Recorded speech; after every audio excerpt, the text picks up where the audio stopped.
സുധാകരന്റെ സ്ഥാനാർത്ഥി പ്രഖ്യാപനത്തോടെ സമാനതകളില്ലാത്ത പ്രതിസന്ധിയിലേക്ക് CPM. ആലപ്പുഴയ്ക്ക് പിന്നാലെ CPM ശക്തി കേന്ദ്രങ്ങളായ കൊല്ലത്തും കണ്ണൂരും പാർട്ടിയെ വെല്ലുവിളിച്ച് നേതാക്കൾ രംഗത്തു വരുന്നുണ്ട്. പാർട്ടി നയവ്യതിയാനവും പിണറായിയുടെ ഏകാധിപത്യവുമാണ് സംഘടനാ സംവിധാനത്തെ തകിടം മറിച്ചതെന്നും ഒരു വിഭാഗം ആരോപിക്കുന്നു. സമാനതകളില്ലാത്ത പ്രതിസന്ധിയിലൂടെയാണ് CPM കടന്നുപോകുന്നത്.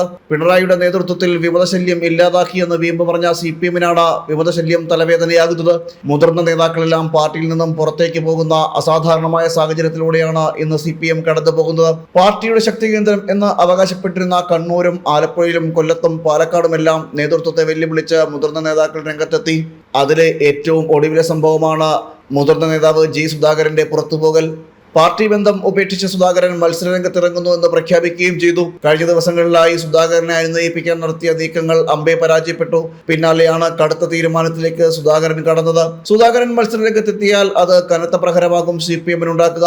സുധാകരന് പിന്നാലെ പാർട്ടിയിൽ അസ്വസ്ഥരായ നിരവധി പേർ വേറെയുമുണ്ട്. ഇവരെല്ലാവരും രംഗത്തെത്താനുള്ള സാധ്യതയും തള്ളിക്കളയാനാകില്ല. തെരഞ്ഞെടുപ്പ് അടുത്തതോടെ പാർട്ടിയിൽ നിന്നും പുറത്തുപോകൽ ഇനിയും ഉണ്ടാകുമെന്നാണ് വിലയിരുത്തൽ.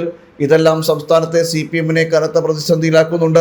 പാർട്ടിയിലെ തന്നെ മുതിർന്ന നേതാക്കൾ കൊഴിഞ്ഞു പോകുന്നത് സംഘടനാ സംവിധാനത്തിന്റെ പോരായ്മയാണ് എന്നാണ് പൊതുവിലെ വിലയിരുത്തൽ. മുഖ്യമന്ത്രി പിണറായി വിജയന്റെ ഏകാധിപത്യവും കൊഴിഞ്ഞുപോകലിന് കാരണമാകുന്നുണ്ട്. തെരഞ്ഞെടുപ്പ് പ്രഖ്യാപനം കൂടിയാകുന്നതോടെ CPMന്റെ നില കൂടുതൽ പരിഗണനയിലേക്ക് കടക്കുമെന്നാണ് രാഷ്ട്രീയ നിരീക്ഷകരും പറയുന്നത്. ജനം, തിരുവനന്തപുരം.